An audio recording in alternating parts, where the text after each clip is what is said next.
Just when fans thought things had calmed down for Harry and Meghan, shocking new details have emerged. Meghan Markle is reportedly preparing a major split, not just from Netflix but possibly from Prince Harry himself. Sure, Netflix is also sitting there thinking, well, if we want to go down, if the divorce is coming at some point, Meghan's definitely the one to get behind. Breaking today, Meghan Markle has dumped Prince Harry from her Netflix deal.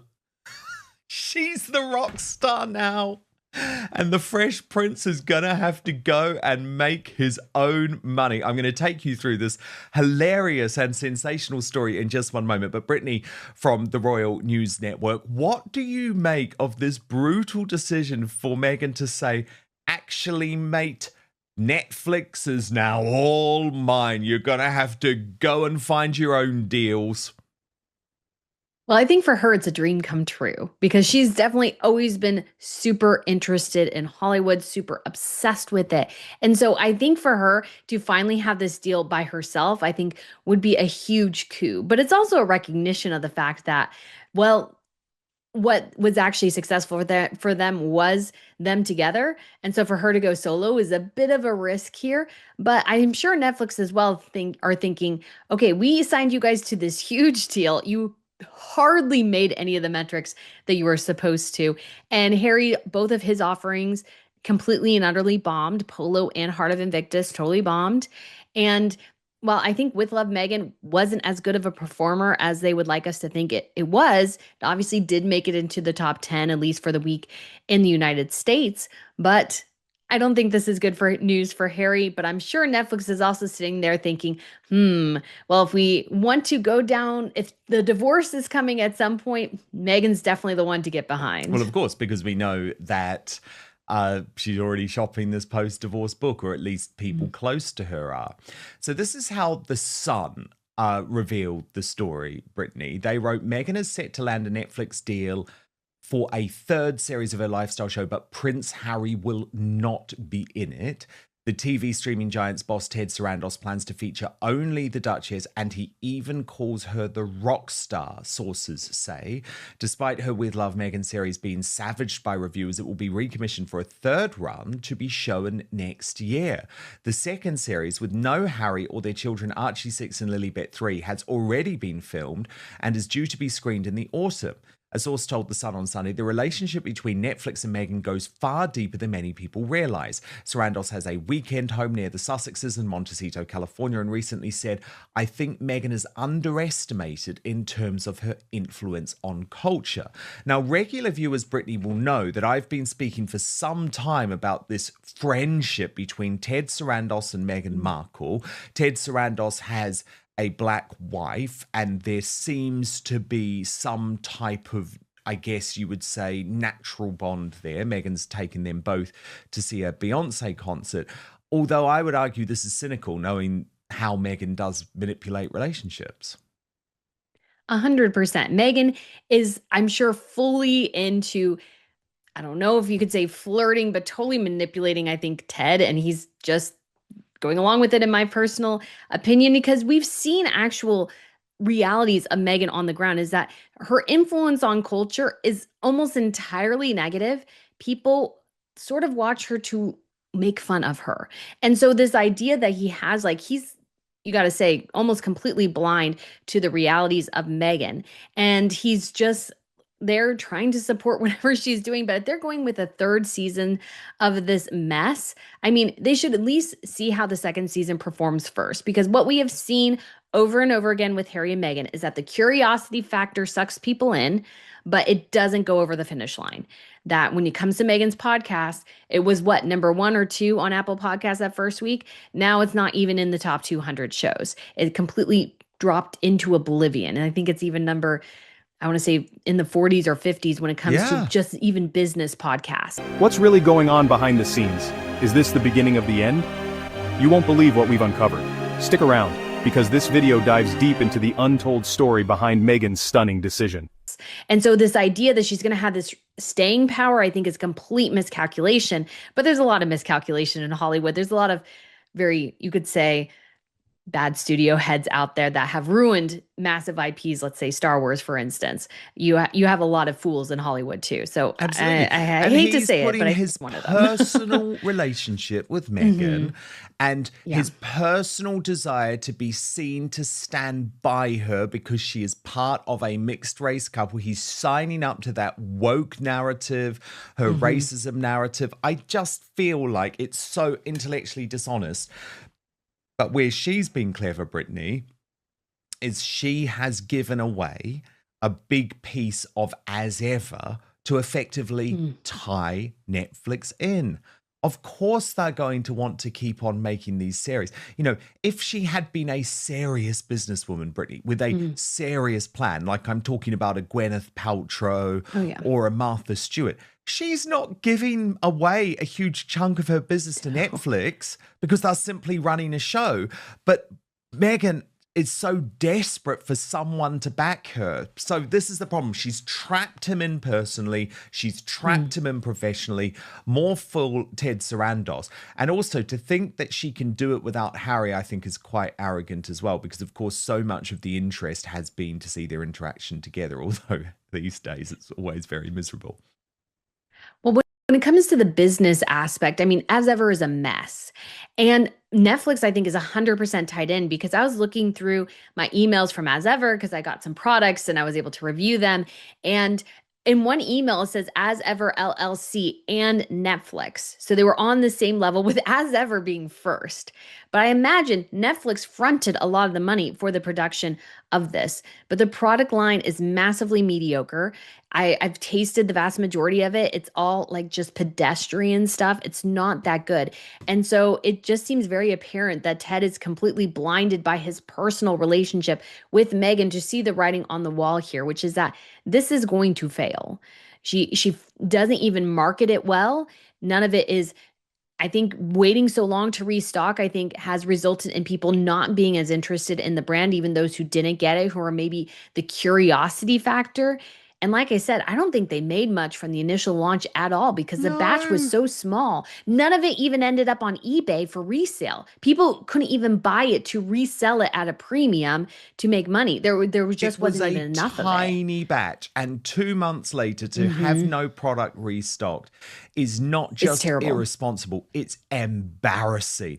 And it's embarrassing that Ted Sarandos is actually allowing Netflix to be dragged down by such a mess. You know, Ari Emanuel quite rightly got out.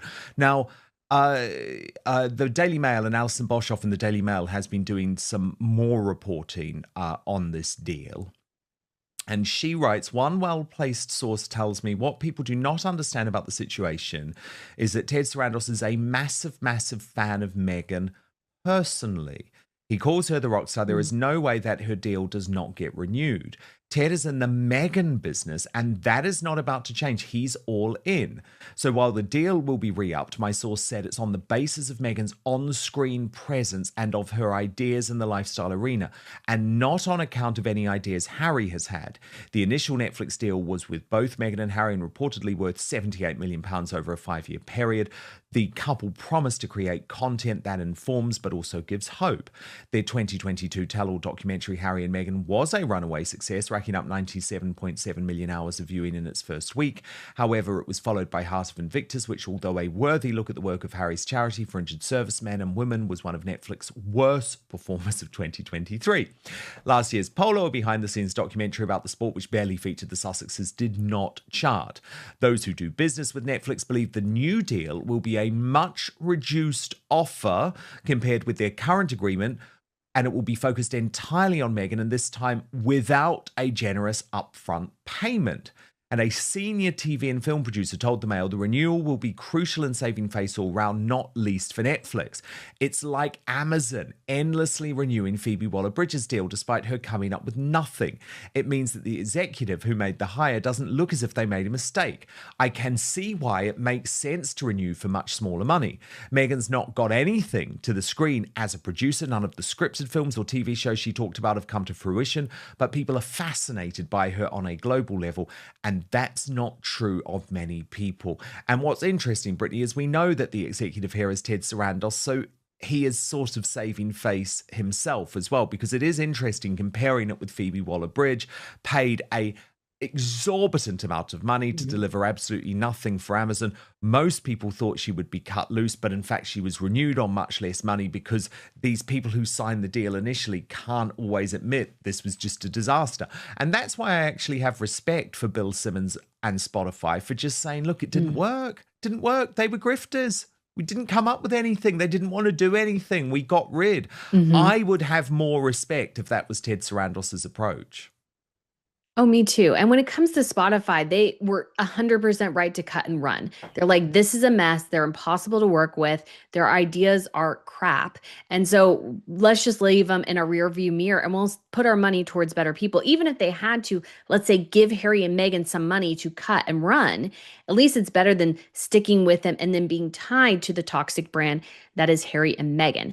Now, while when it comes to the deal overall, I can 100% see them going with Meghan and going with a much lower deal, because when Harry and Meghan signed, this was happening all over Hollywood. Many big name producers like Shonda Rhimes and Ryan Murphy were getting these massive, massive deals from these streaming companies in 2020.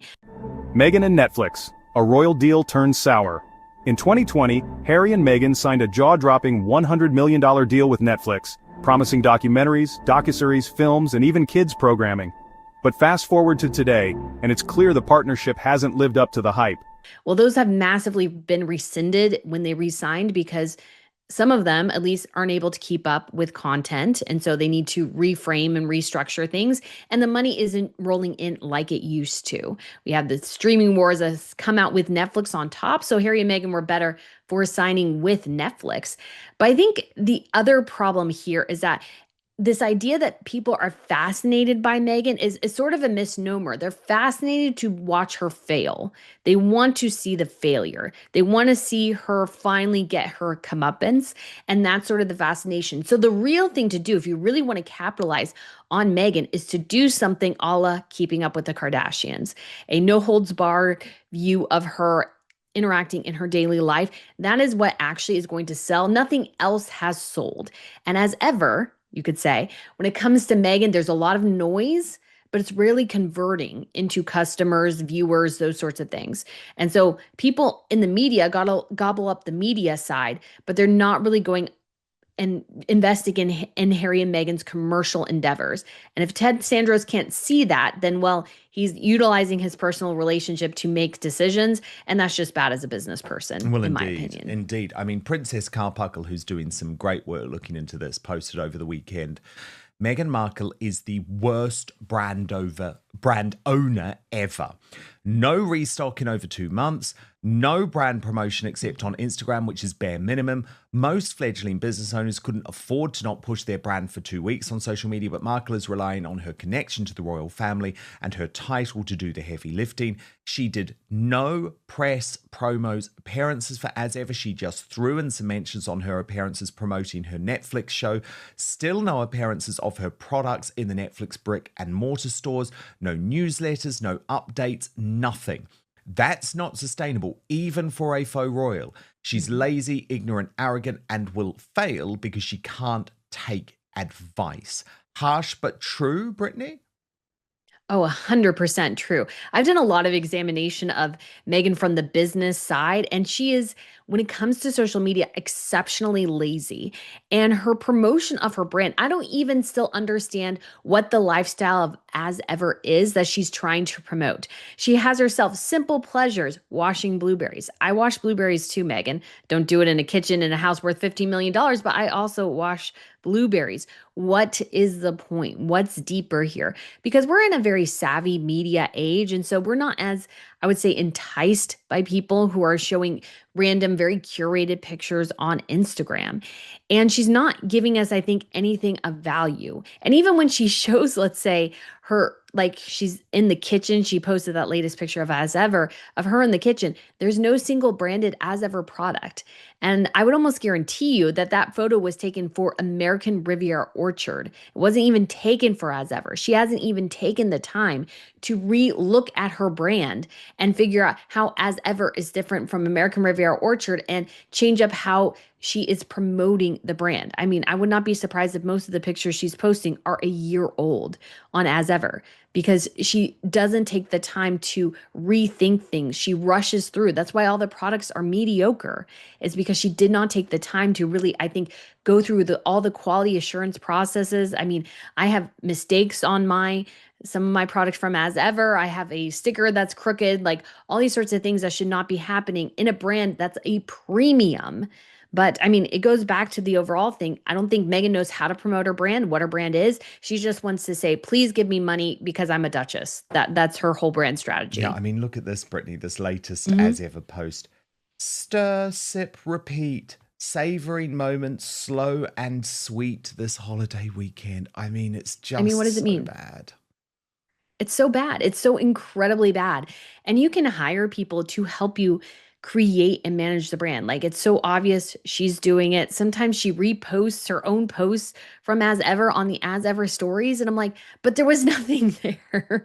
Like, what are you doing? She's so incredibly behind the times when it comes to social media strategy. So even if she's hiring branding experts, she's still the one dictating because we can see how bad this is. Sources say Meghan is now distancing herself from the streaming giant, quietly pulling back from planned projects. So what went wrong? Industry insiders hint that creative control, disappointing viewership, and behind-the-scenes tension may have all played a role. Anybody with any sort of media savvy can see how awful this whole strategy is. And if she wants it to be taken seriously, then she needs to start actually putting in the effort, like getting products together, explaining if there's going to be seasonal packages versus something that's stable in her shop. But I think she's terrified that if she actually puts, let's say, 10, 20,000 products up for sale, I think she'll find they'll take a long time to sell out. And that's what's really worrying her. She really wants to be seen as successful. And so she'll use any manipulative tactic, like having a super small batch in order to start her brand and then not. But of course, it's like, I think production delays or something. I don't know. Anyways, the whole As Ever thing is just a mess. It is. It is a total mess. What is also a real mess, Brittany, is this desperate desire that Meghan keeps on trying to get big names to come into her orbit to either do Confessions of a Female Founder, to do With Love Meghan. We know that she'd been turned down by Beyonce, Taylor Swift, Megan Thee Stallion. And now, revealed by Kinsey Schofield, watch this, the latest, Brittany, is Dolly Parton. They dropped this bombshell. Meghan's team has, quote, openly pursued Dolly for the Netflix show. Dolly declined, and now the interviewers are adding Meghan questions. Team Dolly doesn't want the comparisons. According to YouGov, Harry's favorability rating, Prince Harry, has dropped to 27%, its lowest for more than 2 years. And Meghan's is now at 20%, the lowest since YouGov even started tracking her back in 2017 when her and Prince Harry announced their engagement. Any association with Harry and Meghan would just attract negative attention. That's how you end up with guests like cyberbully Chrissy Teigen on your program. I mean, it's true, isn't it, Brittany? Chrissy Teigen is the big star for Series 2. Probably one of the only people regarded as a bigger bully than Meghan Markle herself. Of course, Dolly Parton would have been a great guest. I mean, I love Dolly Parton. I've interviewed her many, many times. Wonderful woman. She is absolutely someone you want to have as part of your show. I loved it. She appeared on my former podcast. I interviewed her in my old role at ITV. And Dolly's a real Anglophile, right? Like, she loves everything connected to the United Kingdom and the royal family. But I think she's totally right to say no. I would be devastated if Dolly dragged herself into that orbit. Well, smart people in Hollywood have sort of figured Harry and Meghan out in that getting involved in their orbit just doesn't really seem to go well for anyone. And so people smart like Dolly Parton is well beloved in the United States. And so I just can't even remotely see her going, yeah, I need to connect with Meghan Markle. That's going to be so helpful to me and my brand. No. She is known for being very loving and very kind. And so she doesn't really want to be associated with Meghan. And so do a lot of other people. They're wanting to keep their distance. And Meghan is just having a hard time, I think, attracting top level talent. It's sort of why her podcast has failed so badly is I don't know who anybody is that she's interviewing. And if the best you can get for season 2 of With Love is Chrissy Teigen, I mean, that tells you a lot right there. Where's Jessica Alba? Where's Kerry Washington? Where's Tyler Perry? Why aren't they appearing on there? They might socialize with Meghan, but they are very careful not to too closely associate themselves with her either. They don't really want to be involved in the projects. They know they fail. I mean, so best to stay away, and that's what everybody's doing. And so I think Meghan will always have a difficult time attracting big level talent. I think she will. I absolutely think she will. She's going to keep struggling with that because, as you say, even if the individuals involved would be interested to do it, as soon as it gets to their team, hell no. Another commercial devastating moment, though, for Meghan Markle and as ever over the weekend, with the revelation that Flamingo Estate, which is this brand, you'll remember, Brittany, that Meghan had actually tried to buy into, now teaming up with Highgrove and Burberry. So Twin Talk posted, this is huge. Flamingo Estate did a collaboration with Highgrove and Burberry. The world has spoken and they are team royal family. Nancy Sidley added to that, Meghan Markle is not taking the Flamingo Estate Highgrove collab very well. She's staring at an empty bowl in her outdated kitchen, thinking it's a flex, referring specifically to that to that picture that we saw there. But this is quite a big deal, isn't it? Because it's effectively this guy who runs Flamingo Estate who had been friends with Meghan, at least to some degree, saying, I'm choosing my side and I'm Team Royal, not Team Sussex. I mean, it almost always is beneficial to you to be Team Royal. The royal family is where the power is. It's where the influence is. They have dignity. They have elegance. They're somebody that the world sort of aspires to be, and they're fascinated by it in a very positive way. What this means for Harry. Prince Harry, once seen as the rebellious royal with a purpose, now appears to be caught in limbo. His relationship with the royal family is strained. His media ventures are stalling, and now it seems his partnership with Meghan might be on thin ice. Is Harry being left behind as Meghan rebrands herself into a new age lifestyle mogul? And can their relationship survive in a world where Meghan wants out of the very deal that was supposed to solidify their Hollywood success? And so to be associated with Charles and Highgrove is a huge coup for Flamingo Estate. It's 100% is. And I imagine as Meghan was trying to finagle her way into like being an investor with Flamingo Estates, like sort of the thing that I'm sure kind of dawned on this gentleman who started it was that Meghan is just using him and his company to get ahead. Whereas the royals don't have those sort of angles. Instead, their angle is, well, I'm a royal, I'm representing the UK. If you want to come and work with us, that's great. And so it's beneficial for all, whereas Meghan is just always in it for herself. And I think that's why she's gotten pushback from a lot of people. But this collaboration, I think, is fantastic. It looks, again, great for the royal family and shows how Charles with Highgrove, he has worked very hard to curate this incredible garden and that people are flocking to it, so interested in it and so interested in highlighting his work, especially when it comes to conservation and environmentalism and everything. I think it's just a great reflection of how Charles has slowly grown his reputation and become respected rather than demanding respect and attention like Meghan does. Indeed, Brittany, increasing fallout, by the way, from the video of Meghan Markle with Princess Lilibet. We can take a look at it. This is the beekeeping video, and so much consternation about what's going on. And the Royal Grift writes, Meghan has made this child look like a fool. This child is not wearing protective fitted clothing for handling bees and has put this child's welfare at risk. Look at the sleeves and the legs. It is not one continuous suit, but appears to be some kind of king-size pillowcase or laundry bag with holes cut out for arms and legs. The gloves are too big, and don't even get me started on the lampshade that is not properly secured on this child's head.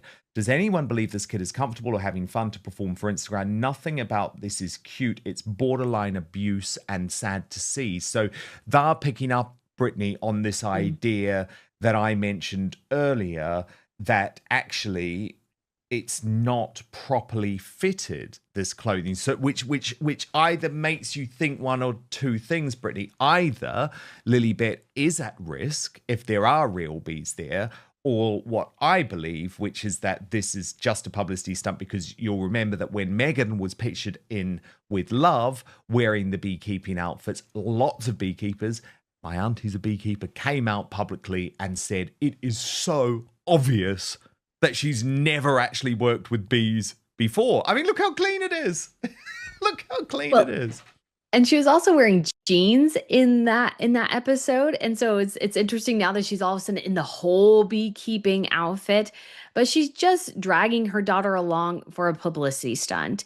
And that's just so incredibly evident. I would not be surprised again if there are no bees, that it's a total fake setup and that it's just looking like a beehive so she can just drag her daughter there and go, look, we're doing things together. I mean, I still don't even understand the point. Like, what is the message here? Like, they're saying sugar. It's like, we know Meghan is not actually harvesting any of that honey. She has like no equipment. Are they just going over there to look at the hive? There's nothing to see. What is the point? But dragging her daughter there potentially in an unsafe situation is 100% what Meghan Markle would do, in my opinion, to get some social media attention. She would always be more than willing to compromise things, and if it gets her ahead, and even if it means compromising her kids, in my opinion. And Brittany, just a final word from an American perspective on King Charles in Canada. A lot of political observers are saying this is the monarch sending a bit of a message to Trump, saying, keep your hands off Canada. He's, of course, made quite a few provocative comments about the country, the Commonwealth country, potentially becoming the 51st state of the USA. Is it really smart for Charles to insert himself in this sort of, I'd say, relatively lighthearted political battle between Canada and the US? I mean, for me, I think the whole thing, like you said, is lighthearted. I don't think there's any greater depth there. But when it comes to King Charles, he's doing exactly what he should be doing. This is, you could say, a bit of a show to show Canada's connection to the United Kingdom. And I don't think there's anything particularly wrong with that. I don't think anybody would really have an issue there. We know that Donald Trump is very, very fond of the royal family. And while he may say it in jest in terms of the issues he's having with Canada, I don't think it reflects at all on his relationship with Charles and how he sees Charles. And so I don't read too much into it. It makes sense for King Charles to do something like this early in his reign. And so it's his first visit to Canada, I think, since becoming king. So this is an important moment, and I think it's a good thing for him to do. So very exciting to see Charles in Canada, and hopefully him and Camilla have a wonderful time. And you don't think Donald Trump's going to weigh in? Nah. I mean, maybe he might say something, but I don't think so. No, I don't think so either. There's bigger fish to fry right now. I don't think so either. I don't think so either. One thing's clear, the fairy tale isn't as picture perfect as it once seemed. Meghan stepping back from Netflix might just be the tip of the iceberg. Whether it's a smart business pivot or the prelude to a deeper personal split, the world is watching. What do you think? Is Meghan gearing up for a solo empire, or is this just another media spin? Drop your thoughts in the comments below. And don't forget to like, subscribe, and hit the bell so you stay in the loop on all things royal and real.